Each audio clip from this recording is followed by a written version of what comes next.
अस्सलाम वालेकुम बच्चों। एक नेक्स्ट हमारा इंपॉर्टेंट टॉपिक है रेजोनेंस 14.10। ये सेकंड लास्ट आर्टिकल है इस चैप्टर का। रेजोनेंस क्या होती है, इसकी डेफिनेशन आप इस एग्जांपल से समझ सकते हैं। बच्चे, हमारे पास एक पेंडुलम है और इस पेंडुलम को मैं ए पे ले जाके छोड़ देता हूं और ये ऑसिलेट करता है।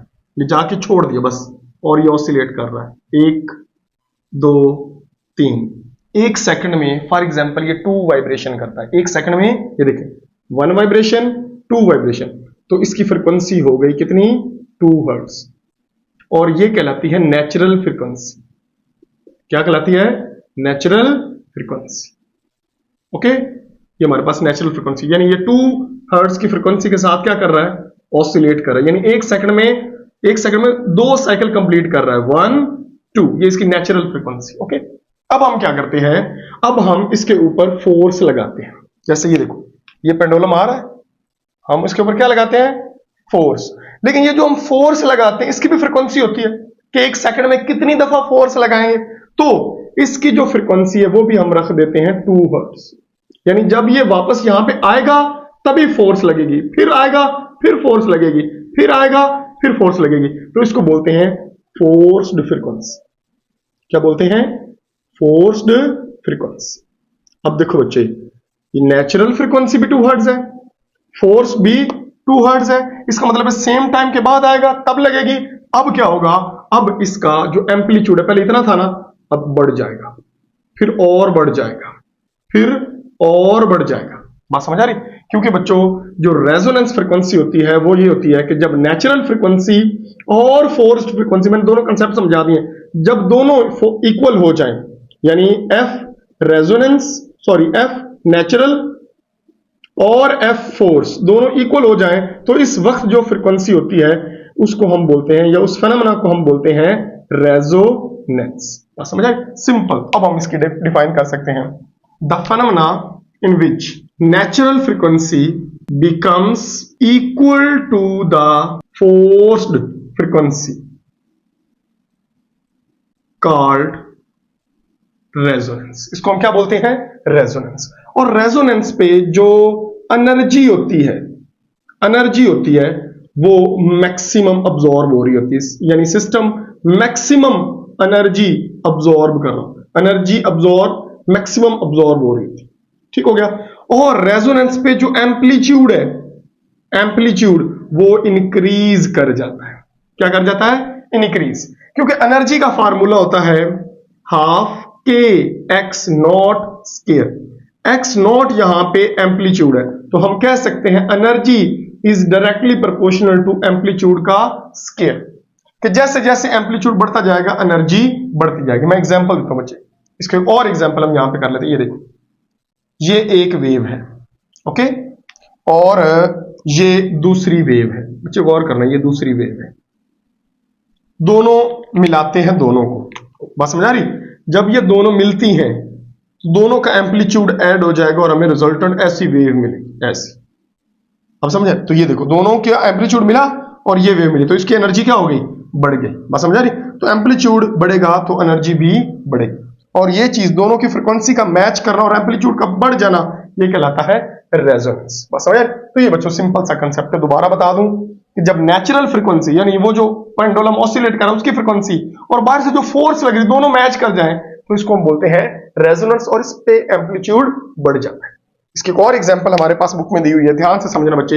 ये एक रॉड है, इसके साथ हमने धागे बांधे हुए, 2 धागे, और धागे के साथ एक और रॉड बांधा हुआ, यानी ये फिक्स है, ओके, और धागे हैं 2 स्ट्रिंग्स, इनके साथ रॉड हमने बांधा हुआ है।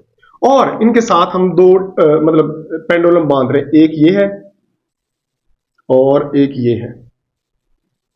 इसका नाम है ए, इसका नाम है बी। 2 और पेंडुलम बांध देते हैं, ये डिफरेंट लेंथ। एक ये है सी, इसका नाम है, और एक ये है, इसका नाम है डी। ओके, अब बात समझना। हम क्या करते हैं, हम एक और पेंडुलम लेते हैं और उसका नाम है पेंडुलम पी। यहां पे हम लगा देते हैं पेंडुलम पी। ओके, हम क्या करते हैं, हम पेंडुलम पी को वाइब्रेट करवाते हैं। जब पेंडुलम पी वाइब्रेट करेगा तो जाहिर है ये रॉड भी वाइब्रेट करेगा, इसके ऊपर भी फोर्स लगेगी। रॉड के वाइब्रेट करने से ये सारे पेंडुलम क्या करेंगे, वाइब्रेट। लेकिन जो ए और बी होगा उसकी लेंथ, उसका टाइम पीरियड, उसकी फ्रीक्वेंसी पी के इक्वल है। तो रेजोनेंस की वजह से इनकी फ्रीक्वेंसी इस ए और बी से मैच कर जाएगी और ए और बी उस एम्पलीट्यूड के साथ वाइब्रेट करना शुरू कर देंगे जिसके साथ पी कर रहा है। लेकिन सी और डी खामोश रहेंगे, वो हिलेंगे थोड़ा बहुत लेकिन उनका एम्पलीट्यूड नहीं बढ़ेगा, क्योंकि एम्पलीट्यूड उसका बढ़ेगा जिनकी फ्रीक्वेंसी क्या करेगी, मैच। क्योंकि जब भी नेचुरल और फोर्स फ्रीक्वेंसी मैच करती है तो उस वक्त एम्पलीट्यूड क्या कर जाता है, इंक्रीज कर जाता है। तो बच्चों ये एग्जांपल याद रखना, अगर आप पी की लेंथ बढ़ा दो, पी की लेंथ इतनी कर दो सी और डी के बराबर, तो अब आप इसको ऑसिलेट करवाओ पी को, तो अब सी और डी ऑसिलेट करेंगे, ए और बी खामोश रहेंगे, क्योंकि इन दोनों की फ्रीक्वेंसी मैच होगी, इन दोनों का एम्पलीट्यूड बढ़ेगा। तो ये सिंपल से एग्जांपल के साथ इसको समझ सकते हैं। उसके बाद बच्चे हैं इसके एडवांटेज, मैं यहां पे एक्सप्लेन कर रहा हूं किसके, एडवांटेज ऑफ रेजोनेंस। एडवांटेज भी है इसके और इसके नुकसान भी हैं। तो इसका पहला एडवांटेज बच्चों है माइक्रोवेव ओवन। क्या है, माइक्रोवेव ओवन। ओके बच्चों, तो ध्यान से समझना ये कैसे काम करता है। तो मैं आपको एक एग्जांपल के साथ समझाता हूं बच्चे। हमारे पास ये ओवन है, ओके, इसमें एक प्लेट पड़ी है और प्लेट के ऊपर कोई खाना पड़ा है, बात समझनी ध्यान से, और माइक्रोवेव सेंड कर रहा है माइक्रोवेव्स चारों तरफ इस ओवन के अंदर माइक्रोवेव आ रही। माइक्रोवेव की वेवलेंथ होती है 12 सेंटीमीटर और इसकी जो फ्रीक्वेंसी होती है वो 3 गीगाहर्ट्ज से लेकर 30 गीगाहर्ट्ज तक होती है। समझ आ रही। अब माइक्रोवेव आपको पता है इलेक्ट्रोमैग्नेटिक वेव्स है। कौन सी वेव्स है, इलेक्ट्रोमैग्नेटिक। मैं यहां पे बना रहा हूं, ये बच्चों ये वेव इधर जा रही है तो ये उसका इलेक्ट्रिक फील्ड कंपोनेंट है। इलेक्ट्रिक फील्ड यानी ये इलेक्ट्रिक फील्ड है, उसका इलेक्ट्रिक फील्ड कंपोनेंट है, ओके। और ये मैग्नेटिक फील्ड कंपोनेंट है, मैं यहां पे बना देता हूं, ये मैग्नेटिक फील्ड कंपोनेंट, ये वाला समझने वाला है, ये भी ये मैग्नेटिक फील्ड कंपोनेंट है, ओके। तो इस तरह, तो ये बनेगी इलेक्ट्रोमैग्नेटिक वेव। इसका मतलब ये है बच्चों, मैं ध्यान से समझाऊं तो इलेक्ट्रोमैग्नेटिक वेव्स का इलेक्ट्रिक और मैग्नेटिक फील्ड चेंज होते रहते हैं। मैं इसको आसान वर्ड में समझाऊंगा। अब ये इलेक्ट्रोमैग्नेटिक वेव्स है और ये फूड है। फूड के अंदर आपको पता है होते हैं वाटर मॉलिक्यूल्स, वाटर मॉलिक्यूल्स, और मैं एक वाटर मॉलिक्यूल यहां पे बना रहा हूं HO, ऐसे ही होता है ना। तो एक के ऊपर पॉजिटिव होता है और एक के ऊपर क्या चार्ज होता है, पार्शियली नेगेटिव। इस तरह ये वाटर मॉलिक्यूल एक बन गया, बात समझ आ रही। अब वाटर मॉलिक्यूल बन गया और इधर इलेक्ट्रिक फील्ड को मैं यूं बनाता हूं, ये पॉजिटिव प्लेट है समझाने के लिए और ये नेगेटिव प्लेट है, इस तरह इलेक्ट्रिक फील्ड है। अब आपको पता है बच्चे कि जब ये पॉजिटिव है तो ये किसको अट्रैक्ट करती है, नेगेटिव को। तो ये जो प्रोटॉन वाले हैं H2 है, ये इधर चला जाएगा और ऑक्सीजन इधर आ जाएगा। ये देखना, फॉर एग्जांपल ये पॉजिटिव है और ये नेगेटिव है तो ये इस तरह हो जाएगा। लेकिन इसकी अगर ये इधर नेगेटिव आ जाए, मैं यूं कर रहा हूं, साथ इधर नेगेटिव भी कर रहा हूं और इधर क्या कर रहा हूं, पॉजिटिव, तो ये इस तरह होगा कि जब इधर नेगेटिव है तो ये पॉजिटिव इधर चला जाएगा, लेकिन फिर ये इधर नेगेटिव आ गया तो ये इस तरह ऑसिलेट करेगा। बस समझ आ रही। तो इलेक्ट्रोमैग्नेटिक वेव का जो इलेक्ट्रिक और मैग्नेटिक फील्ड वो ऑसिलेट करते हैं, वाइब्रेट करते हैं, कभी ये पॉजिटिव, कभी ये नेगेटिव, कभी ये पॉजिटिव, कभी ये नेगेटिव, कभी ये पॉजिटिव। तो जो वाटर मॉलिक्यूल है वो क्या करते हैं, ऑसिलेट करते हैं। बात समझ आ रही। अब जो इलेक्ट्रोमैग्नेटिक वेव्स है यानी माइक्रोवेव है, उनकी फ्रीक्वेंसी ये है। अब पानी भी क्या करता है, पानी भी उसी फ्रीक्वेंसी के साथ ऑसिलेट करना शुरू कर देता है। तो जब दोनों की फ्रीक्वेंसी मैच करती है तो उस वक्त एम्पलीट्यूड बढ़ जाता है। एम्पलीट्यूड बढ़ने का मतलब है वो ज्यादा तेजी के साथ वाइब्रेट करते हैं। होता क्या है, ध्यान सुनना, इस तरह मॉलिक्यूल ऑसिलेट करने, बच्चे गौर करना। तो जब तेजी से करते हैं ना तो एक दूसरे से इस तरह टकराते हैं जिस तरह ये मेरे हाथ टकरा रहे हैं, और हाथ टकराने से आपको पता क्या पैदा होती है, हीट। अब जितना ज्यादा करोगे उतनी हीट क्या होगी, ज्यादा। तो फ्रीक्वेंसी जब मैच करती है, एम्पलीट्यूड जब बढ़ता है तो वाटर मॉलिक्यूल एक दूसरे से इस तरह रब होते हैं, इस तरह रब होते हैं, और रब होते हैं तो उससे पैदा होती है हीट और वो फूड क्या हो जाता है, गर्म हो जाता है। बात समझ आ रही।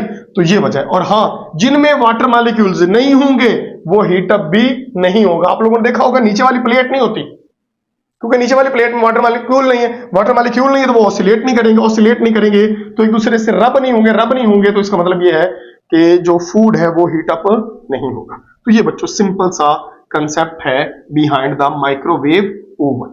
ओके, उसके बाद हम बात करते हैं कंसेप्ट है tuning of radio. Tuning of radio बच्चे मैं बड़ी आसान सी एग्जांपल से समझाता हूं। हमारे पास हमारा शहर है उकाड़ा। ओके, उकाड़ा का एक रेडियो स्टेशन है ये वाला, और इस रेडियो स्टेशन में दो लोग आपस में बातें कर रहे हैं, हाँ भाई तेरा वो पॉडकास्ट चल रही, कुछ भी चल रहा है। तो यहां से जो इनका रेडियो स्टेशन है उसकी फ्रीक्वेंसी है 92 मेगाहर्ट्ज। ओके, ये, और मैं घर बैठा हूं सुकून से, और मेरे पास एक रेडियो है, और मैं शौकीन हूं ये FM 92 सुनने का, लेकिन मेरे रेडियो की फ्रीक्वेंसी है 88 मेगाहर्ट्ज से लेकर 108 मेगाहर्ट्ज तक। अब मैंने अपना चैनल 92 मेगाहर्ट्ज देखना है, FM 92 इसको बोलेंगे, तो मैं इसको ट्यून करूंगा रेडियो को। बात समझ आ रही? ये फ्रीक्वेंसी फॉर एग्जांपल इसको नाम दे लो किसका, नेचुरल फ्रीक्वेंसी का, और मेरे जो रेडियो में है वो 88 से लेकर कितनी है 108। मैं बढ़ाना शुरू करूंगा 88 से, क्या होगा 89, मुझे कोई आवाज नहीं सुनाई देगी कुछ और, हाँ, या 89 कोई और रेडियो वो सुनाई देगी, लेकिन मैं उकाड़ा का सुनना चाहता हूं, मैं इसकी फ्रीक्वेंसी और बढ़ाऊंगा, मैं कर दूंगा 90, फिर मैं कर दूंगा 91। जो ही 92 आएगा इधर, तो दोनों की फ्रीक्वेंसी क्या कर जाएगी, मैच। ये फ्रीक्वेंसी है फोर्स्ड फ्रीक्वेंसी, जो मैं फोर्स लगा के कर रहा हूं। तो ये फोर्स फ्रीक्वेंसी, और इधर से कौन सी आ रही है, नेचुरल। जब दोनों मैच करती हैं तो मुझे वॉइस आना शुरू हो जाती है, एम्पलीट्यूड बढ़ जाता है, एनर्जी बढ़ जाती है, और आवाज आना शुरू हो जाती है। तो बच्चे ये फिनोमेना कहलाता है रेजोनेंस, यानी उस रेडियो स्टेशन की फ्रीक्वेंसी और मेरे रेडियो की फ्रीक्वेंसी क्या कर गई, मैच। बस समझ आ रही? और ये बच्चों सिंपल सा फिनोमेना है किसका, रेजोनेंस का। पहला माइक्रोवेव ओवन और दूसरा ट्यूनिंग ऑफ रेडियो। लेकिन इसके दो साइड इफेक्ट भी हैं। पहला साइड इफेक्ट है, ये दोनों एडवांटेज हैं। अब साइड इफेक्ट में पहला आता है collapse of bridge. Collapse of bridge ये क्या है बच्चों, ध्यान से समझना। ये दरिया है, और दरिया के ऊपर ये ब्रिज बना हुआ है। ब्रिज के ऊपर काफी ज्यादा सोल्जर मार्च कर रहे हैं। सोल्जर मार्च आपको पता होगा, सेम टाइम के बाद पांव रखते हैं और ऐसे चलते हैं, ऐसे ही है ना, सेम टाइम के बाद वाइब्रेट करते हैं। तो बच्चे जब ये पांव सेम टाइम पे मार रहे हैं तो इनकी फ्रीक्वेंसी है, उस फ्रीक्वेंसी को क्या नाम दे दो, ए का। और जब ये पांव मारते हैं ब्रिज वाइब्रेट करता है। तो जब ब्रिज वाइब्रेट करता है तो ब्रिज की वाइब्रेशन की फ्रीक्वेंसी क्या होगी, FB। तो इन सब की फ्रीक्वेंसी जब मैच होती है तो फ्रीक्वेंसी और ब्रिज की फ्रीक्वेंसी आपस में वो भी वाइब्रेट हो रही है, तो दोनों आपस में मैच कर जाती हैं, यानी FA is equal to FB। दोनों की फ्रीक्वेंसी जब मैच हो जाती है तो उससे आपको पता है एम्पलीट्यूड जो है वो ब्रिज का बढ़ जाता है। एम्पलीट्यूड इतना बढ़ता है कि ब्रिज उसको बर्दाश्त नहीं कर पाती और ब्रिज क्या कर जाती है, कोलैप्स कर। तो इसलिए सोल्जर्स का ब्रिज से मार्च करने पर पाबंदी कहीं पर भी नहीं होती। ये एक दफा ऐसा हुआ था अमेरिका में, उसके बाद ये पाबंदी लगा दी कि कोई भी सोल्जर का जो बटालियन जा रही होगी वो ब्रिज के ऊपर वाइब्रेट नहीं करेगी। उसके बाद इसका एक और डिसएडवांटेज है, वो हम यहीं पे सॉल्व कर लेते हैं, बड़ा सिंपल सा है, और वो है एरोप्लेन विंग। एरोप्लेन विंग्स की रेजोनेंस। अब ये क्या है, ध्यान से सुनना बच्चे। जो एरोप्लेन के विंग होते हैं, जब हवा आती है तो हवा की टर्बुलेंस की वजह से, एयर की टर्बुलेंस यानी वेरिएशन की वजह से जो ये इनके विंग्स हैं वो वाइब्रेट करते हैं। क्या कर रहे हैं, वाइब्रेट, थोड़े बहुत वाइब्रेट कर रहे हैं विंग्स। बस समझ आ रही? अब होता क्या, ये तो उस हवा से वाइब्रेट कर रहे हैं, ठीक है, लेकिन आपको पता है कि इस एरोप्लेन के अंदर होता है इंजन। इंजन की वजह से, इंजन की भी एक फ्रीक्वेंसी है, और उस फ्रीक्वेंसी की वजह से इंजन भी क्या करता है, वाइब्रेट करता है। बात समझ? इंजन के वाइब्रेट करने से पूरा एरोप्लेन ही वाइब्रेट करता है, और इसका मतलब है उसके विंग्स भी वाइब्रेट करते हैं। बात समझ आ रही है ना सारी स्टोरी। इंजन वाइब्रेट करने से एरोप्लेन वाइब्रेट करेगा, एरोप्लेन के वाइब्रेट करने से साथ साथ पूरा विंग्स भी वाइब्रेट करेंगे, और विंग्स वाइब्रेट करने की भी कोई ना कोई फ्रीक्वेंसी होगी। तो एक फ्रीक्वेंसी है हवा की टर्बुलेंस की वजह से, उसका नाम है FA रख दो। एक इंजन की वाइब्रेशन की वजह से है फ्रीक्वेंसी, उसका नाम क्या रख दो, FB। अगर ये दोनों मैच कर जाएं तो एरोप्लेन के जो विंग्स है वो इतने ज्यादा तेजी के साथ वाइब्रेट कर सकते हैं कि वो टूट ही जाए। बहुत रेयर केस में ऐसा हो जाता है, लेकिन इस चीज का खास ख्याल रखा जाता है कि टर्बुलेंस जो है वो इंजन की फ्रीक्वेंसी के साथ मैच ना करे। तो ये बच्चों हमारा दो साइड इफेक्ट थे, एक कोलैप्स ऑफ ब्रिज और दूसरा विंग्स ऑफ एरोप्लेन। और फायदे कितने थे वो भी हमने दो डिस्कस किए। एक ट्यूनिंग ऑफ रेडियो, हम रेडियो सुन सकते हैं रेजोनेंस की वजह से, और दूसरा बच्चे था हमारा माइक्रोवेव ओवन। तो ये सिंपल सा बच्चे हमारा टॉपिक था जिसमें हमने रेजोनेंस को देखा, उसकी एग्जांपल्स को देखा, उसके एडवांटेज और डिसएडवांटेज को देखा। और आप लोगों ने बच्चे देखा होगा कुछ सिंगर्स अपनी वोकल कार्ड का यूज करते हुए शीशे के ग्लास तोड़ देते हैं। आप चेक करना कि उसके पीछे कौन सा फिनोमेना है। तो कमेंट बॉक्स में जरूर बताइएगा बच्चों। मिलते हैं नेक्स्ट लेक्चर में, अपना ख्याल रखिएगा। तब तक के लिए अल्लाह हाफिज।